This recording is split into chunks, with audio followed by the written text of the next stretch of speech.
People thought we were done. People thought the Rangers were dead. Nope, no way. Panarin, Lafreniere, Zabanin, Kreider, Adam Fox, and J.T. Miller. Let's go Rangers. Let's go Rangers. Let's go Rangers. Let's go Rangers. Let's go Rangers. Let's go Rangers.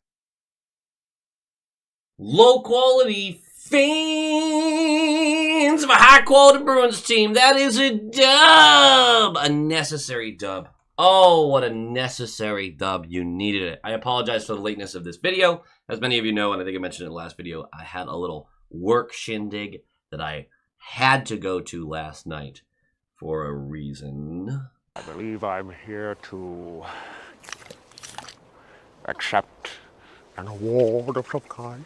But anyway, what a win. What a great win. What an important win. We're going to talk about those of you who are counting along with me with the record needed to move forward. But we're going to talk about that at the end of the video because it's not exactly an overtly positive conversation. It's not overtly negative either.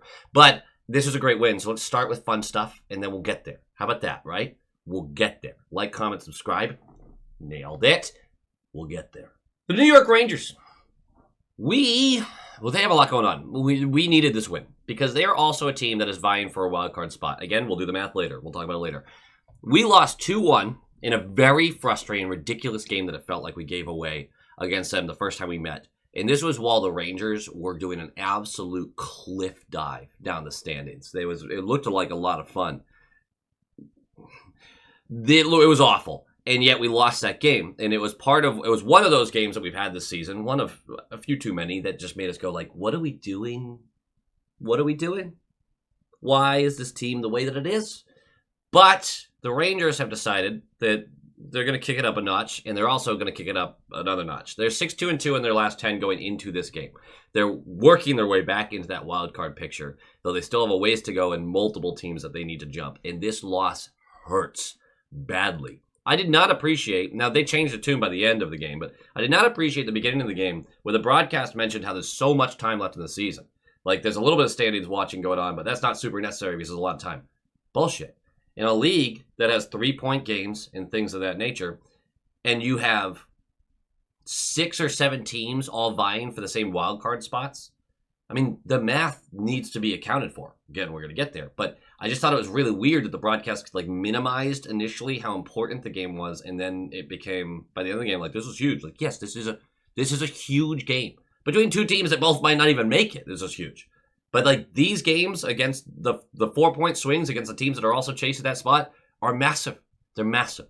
The big news coming into this game is the Miller trade. The Rangers receive Miller, Brandstrom, and a defensive prospect in Dorrington for Hedl, Mancini, and a top 13 protected first-round pick. I'm sorry, but I think it's Mancini. It might be Mancini. I think it's Mancini, though. The Rangers get more firepower, but this move comes with a lot of risk. First of all, Miller has a decent-sized contract, the $8 million for 5 more years. The cap's going up. That's going to minimize that risk. It's or at least going to soften the blow a little bit there. So if his game does drop off, the concern is lessened. That being said, you are also moving out a very good young player in Hedl, who has had a lot of injuries, a lot of head injuries. There's risk in that too, the acquiring of that by the Canucks, and there's risk. But you're also moving out a first-round pick, whether it be this year's or if you do crater back down into the top 13, then it will be next year's. That's real risk, because the worst-case scenario of this is Miller doesn't work out great for them. It turns into another bad locker room situation, which feels, I hate jumping in on that stuff. But Hedl continues to progress and be a very good player. Mancini is a young defensive prospect. He's 22, I believe. Although he does grade out to probably be like a third pairing guy, but just development of defensemen is so weird. But the worst case scenario is they do fall back into the 13. They keep their pick, but next year is even worse. And it's a top 10 pick that they just don't get because they made this move. Obviously, that's just being negative for negative's sake, but I'm not a Rangers fan. So I get to do that. I don't love the move. I don't love the move. When your team is floundering, when you're struggling like that, you have an aging core, you've got a lot of big contracts, you're trying to push in to that next level. You're competing against teams like the Canes and the Devils and these teams that just don't have a lot of holes. It's tough. It's really, really tough to look at this and be like, great, because you're giving up more assets, especially if a first-round pick comes your way. Those ELCs are really important when you have massive contracts throughout your roster. A guy that's picked in the top half of the first round, and again, they might keep this year's, but a guy that's picked like that who can contribute sooner rather than later makes a huge difference. There's just a lot of risk with this. Now, the best case scenario is Miller looks great, scored 2 goals tonight, so, Miller looks great. He reinvigorates that offense. They jump to a new level, and all of a sudden they can go on a deep run because their firepower is enough to do so. That's still going to take Zibanejad waking up eventually, but there is a positive outlook on this. It's just there is a lot of risk here. There's a lot of risk here. And from Vancouver's side, they go, bah, the risk is that Hedl doesn't turn out to be that great, and the first-round pick's not great, blah, blah, blah. They need to get rid of Miller or Peterson anyway. And really, their success of this trade has way more to do with how is Peterson and the rest of that forward group going to react after Miller's out of the locker room, because that got so dramatic. If they bump up another level, then all of a sudden the trade, regardless of what they're getting out of it, looks good. I do think the trade is solid from Vancouver's side anyway, especially because Miller's value was just plummeting out of all of this news coming out of there. They had to pull the trigger, and they did what they could with it. It does suck for Canucks fans. I saw one recently just talk about how it's always something. You have a good year, and then they fall off the track again. It's always something with Vancouver. That is tough. I do feel for them. Not literally. I kind of enjoy watching Vancouver lose, but I do appreciate their fans, very passionate fans. Since January 1st, the Rangers are 4th in goals for per game, 15th in goals allowed, 8th on the power play, and 13th on the penalty kill. In that same time frame, Shesterkin he has raised his game back up to a .921 save percentage and is allowing 2.07 goals per game. I know he was slumping a little bit in the middle there as well. The Bruins, the lineups will be Geeky, Zaka, Pasternak, Marchand, Linton, Coyle, Frederick, Potter, Wallstrom, Kepke, Beecher, Brazeau, Laurie McAvoy, Callahan, Carlo, Zadorov, Peak, and Swayman. So close to a healthy squad. We're so close. Hampus should be with the team soon. He's skating. He's in practices very soon. Kostelic also working his way back. I think he's a little farther behind. There was a Friedman report about a Marchand trade possibility kind of stuff. We'll get there at the end of the video. Again, it's kind of a negative topic, so I'm going to save that for later and we can discuss it. If you don't want to go through the whole game, of course, you can jump over back there and start talking about the game notes and everything. I know that's something that some of you guys like to do. Let's talk about this game, which is very fun, very enjoyable. Puck drops. Puck drops! And it is high-flying action through the first 10 minutes. 8:19 in. We're going to get our first power play. Vakanainen's going to cross-check Brazeau. We're going to the power play. It has been nonstop chances for each team up to this point. There is very little defense being played, especially on the Rangers side. The Rangers are out shooting us, I think 6-3 at this point, but they are not. They're not defending the center of the ice at all. At all. It's really weird. Well, they're still figuring some stuff out, I guess. I don't know. 14 seconds left of an awful power play. It looked so bad. Potter gets cross-checked, full numbers, into the boards head first. Lindgren goes for cross-checking. We're going 5v3 for 14 seconds, then another 5v4 for $1.46 if we don't score on that. Potter laughed, smiled it off. We're fine. He's back to the bench. He's chuckling. We're good. I got real concern there. 15 seconds later, the Bruins won the faceoff. They set up all 5 in a tight passing square. They've constricted them. 5-on-3, this is why you want movement on a regular 5-on-4 power play, because the more movement you get going, the more players have to pull out and then recover back to their structure, and you can shrink them. And you'll notice good power plays do this. They move that puck around, and the defense shrinks and shrinks and shrinks until you have 3 scoring options, and 2 guys are typically not part of this. There are going to be more facilitators in this, but you'll have your different scoring options because that foursome has had to shrink down as you kept moving the puck too quickly for them to catch up to it.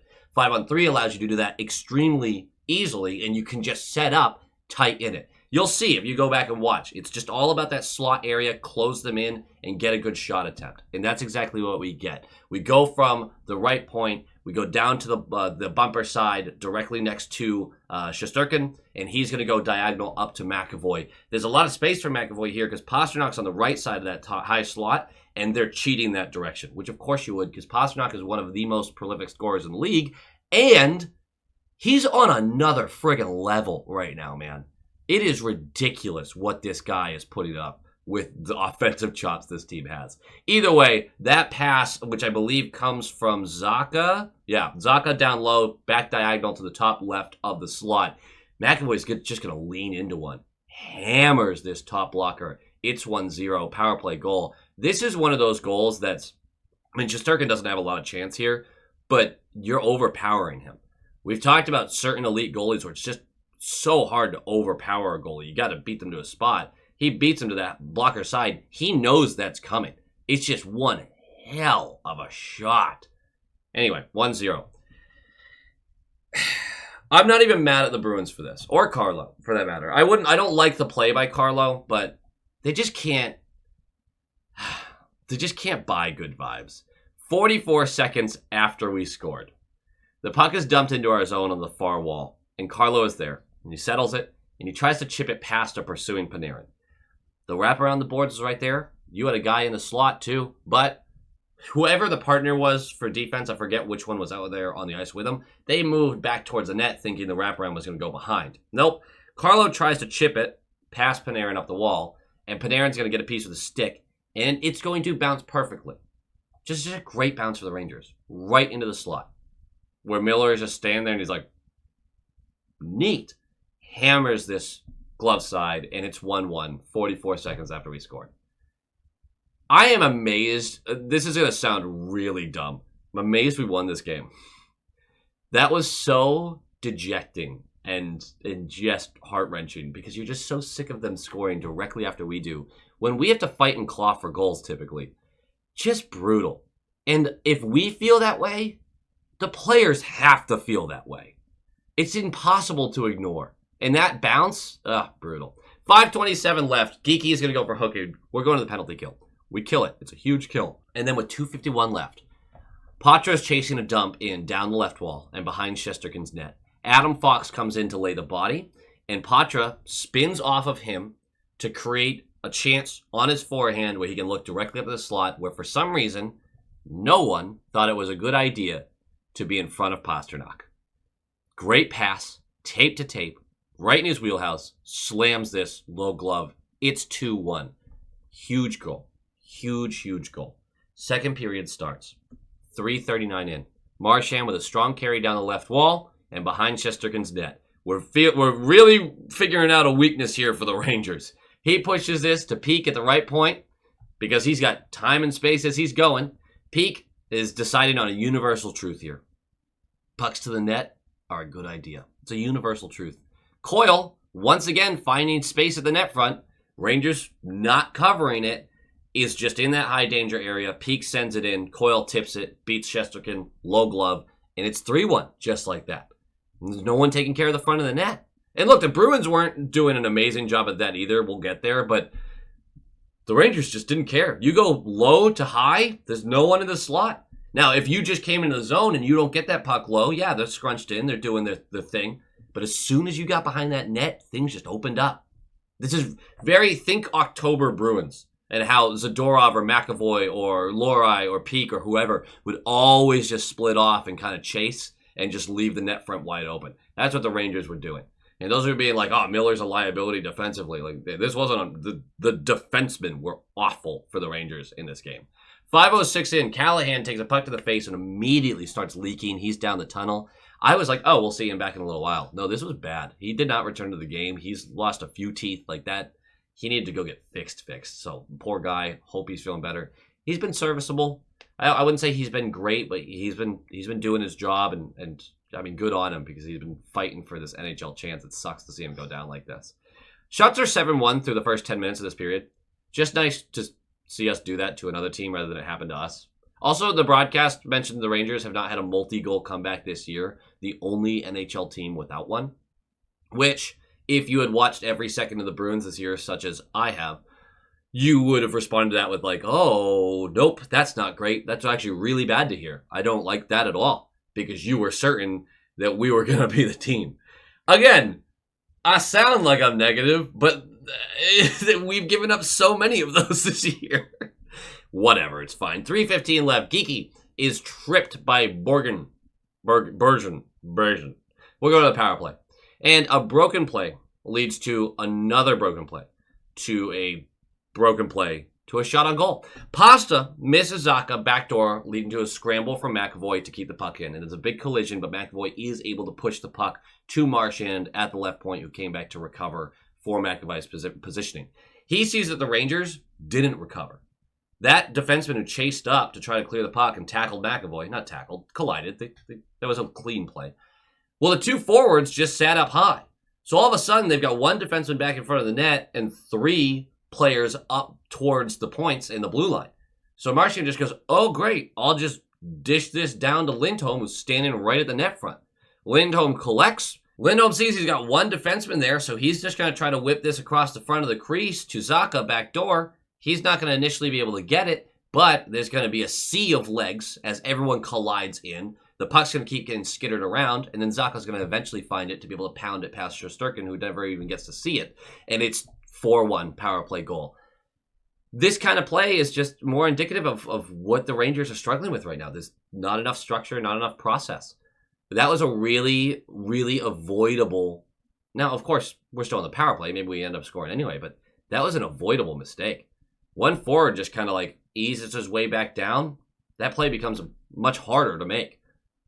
I don't know. Like, it's weird because most videos I feel like I'm really focused in on the Bruins, but these were so glaring that I can't help but just point out the Rangers being weird about what they were doing.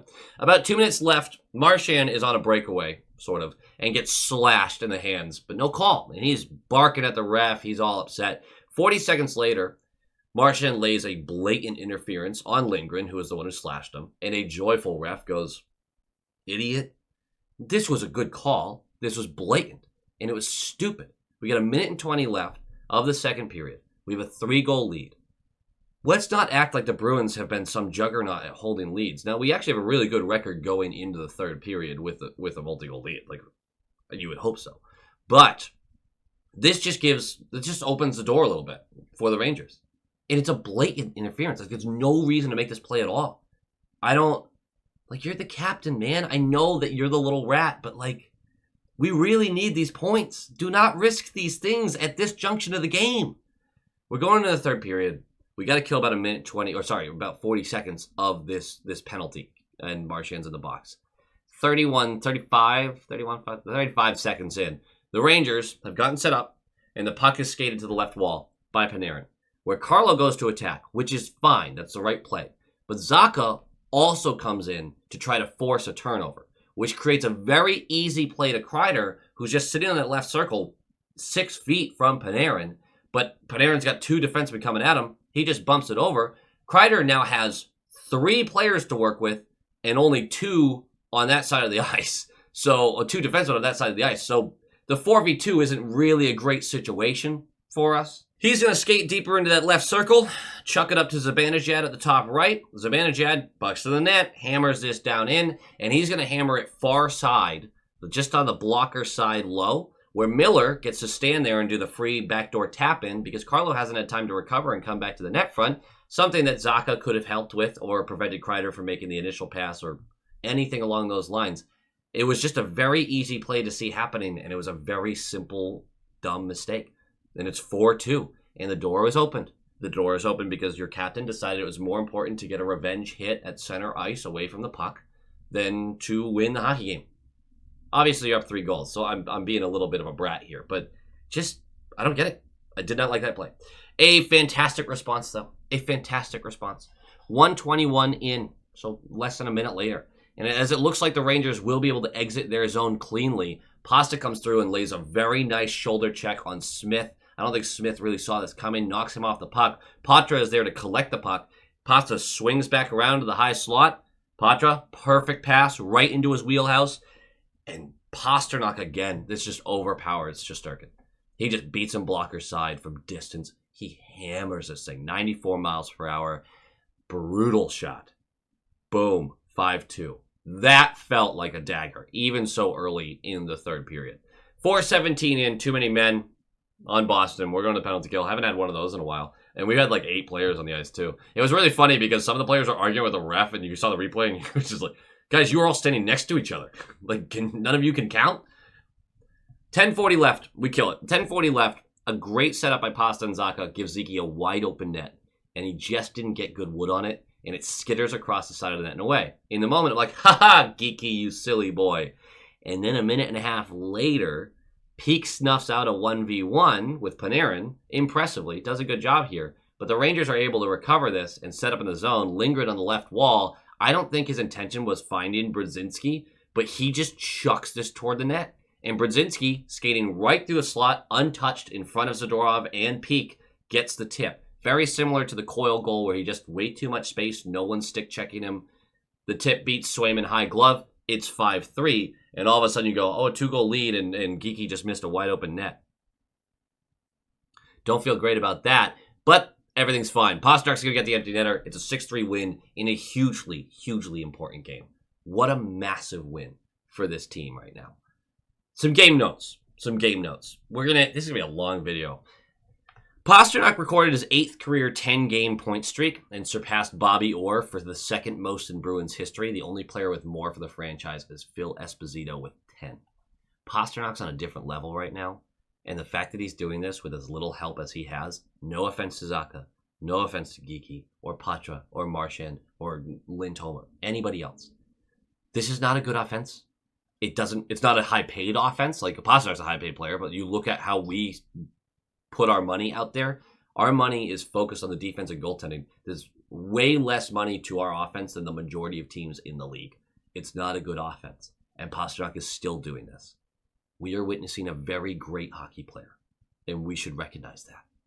Lori Mack dominated their minutes at 5-on-5 with a 62.7% expected goals for percentage, with a similar story for the Patra line with Frederick and Wallstrom, who had a near 80% expected goals for percentage. That was really nice to see. Lori and Patra making such a positive impact in this one. The Lori-Mack tandem has highs and lows, and Lori's still working through a lot. We know that there's shortcomings there. But for those of you who are very adamant that like they should be sent down or anything like that, they have to work through these things. This team is what it is. It's not a juggernaut. These are young guys who do help the team as currently constructed, and their replacements would not. This is a good game for them. They're going to have highs and lows. I'd love to point this out because last game was really bad for both of them. Nice to see this one. Really excited about the development of both of these guys, and it's just continuing to get better for them. I'm really hoping Patra can find some consistent scoring, because that's really, I like a lot of his game, but he's not finishing his chances, and his facilitating's been decent. He's just doing too much, trying to do too much with the puck when he has it and not making quick enough decisions. So just nice to see for that. We mentioned that this is a great win. This is where we get into some of the more serious conversations. It's a great win against one of those teams who was vying for a wild card spot. The Rangers made it pretty easy on us offensively. They gave up a ton of space in the O-zone, but capitalizing on those weaknesses is exactly what this team needs to do to play to their strengths.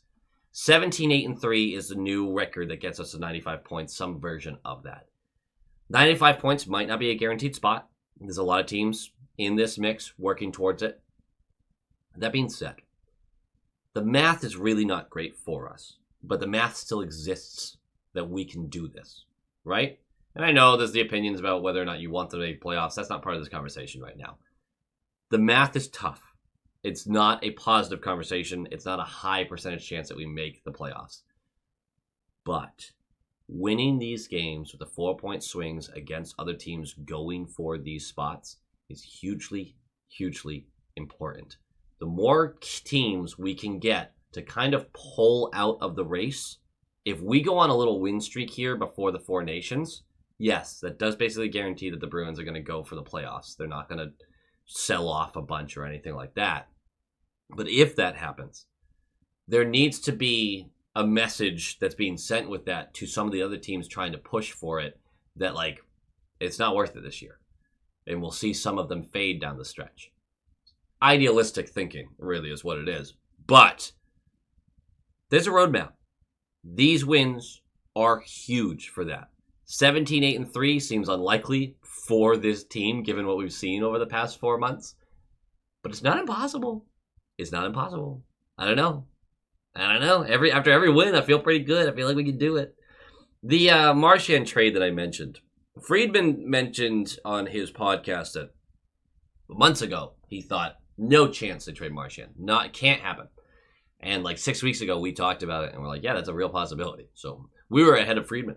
No, I think we just understand when we're close to the team and what we're seeing that, like, yeah, we should explore that. I don't want it to happen. That would suck. I don't want Marchand to get traded. He's a franchise legend. But the franchise has to do what the franchise has to do, which is look at this objectively and say, hey, if this team bottoms out over the next week and a half, they do poorly, they lose 3 or 4, 4 or 5, whatever, and they fall out of the race a little bit, what's the return for Marchand? This is a seller's market. It is bad out there. And with some of the deals that we've already seen, Marchand could command a real package. And I doubt that Marchand would be willing to be like, I want to get moved to go chase another cup. I don't think Marchand would do that. In fact, I know he's not. Like, that's not the interest right now with this year. I doubt it. I just think it is a realistic conversation to have. And it's an important one to have. If someone's willing to give you a real, authentic package for renting Marchand for a year, for a playoff run, awesome. Really awesome. Hey, and maybe he returns. Maybe it's a true rental and he comes right back to Boston. That's a very rare thing. You do not see it often. But that would be pretty cool. I don't know. There's just there's a real conversation to be had there. And I hate it. But what would your Marchand deal look like? What would you be hoping to get? Because he's still a very much top 6 winger. Would be interesting.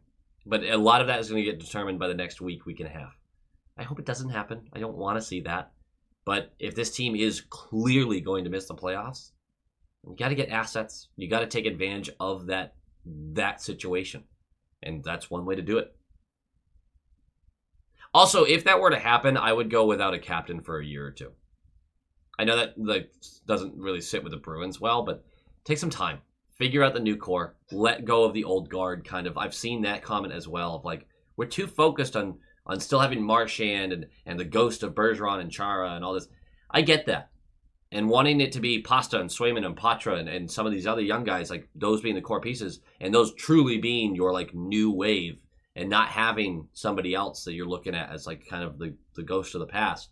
I get it. I do get it. We'll see how this works out, but not a fun conversation, but an interesting one. And if you want to put your examples down below of what you would do in a Marchand trade, I'd be interested to read them. Go Bees. Go Bees! And now it's time to say thank you to the high-quality inspectors. I appreciate each and every one of you. There's over 100 of you at this point.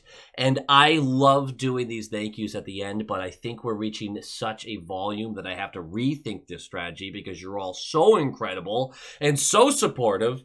But this is getting really long, and there's got to be a better way, right?